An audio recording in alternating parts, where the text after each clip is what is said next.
Wow, it is late Friday. However, here is your assignment that is due next Thursday.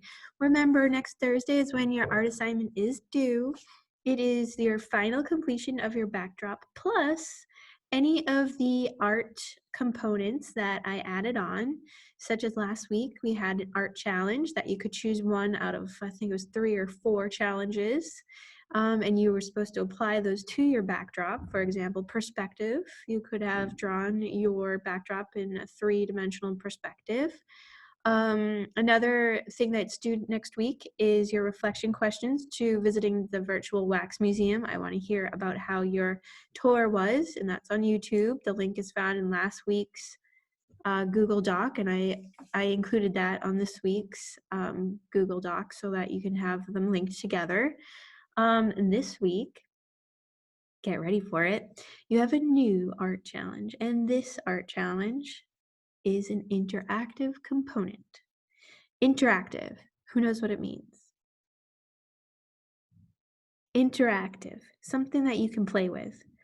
Now, typically the Wax Museum has a button that if a visitor were to press, it would initiate your report. You would then begin to talk, almost as if you were coming to life. I would like to open this up to more and greater things. So that means a flap.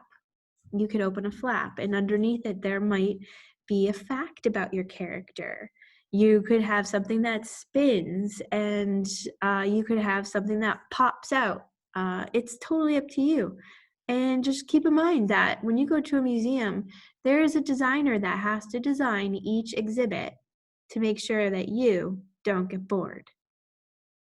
So keep that in mind when you are having some fun creating an interactive component to your Wax Museum backdrop. I want all of these things uploaded to your portfolio activity labeled Wax Museum Backdrops. It's an actual folder within the portfolio that I want you to upload your work to. It helps to organize art from all the other subjects and hand-ins. So if you have any questions, you can either post that in the Wax Museum Backdrop activity folder, or you can have a parent email me. That's fine too, okay? And we have a Zoom chat in about a half an hour that you, if you have time to make it, you're more than welcome to join us on that chat. If not, feel free to reach out through Class Dojo or email, and I hope you have a wonderful time designing all of your great displays. All right, you guys, I can't wait to see what you come up with. Have a great weekend and stay healthy.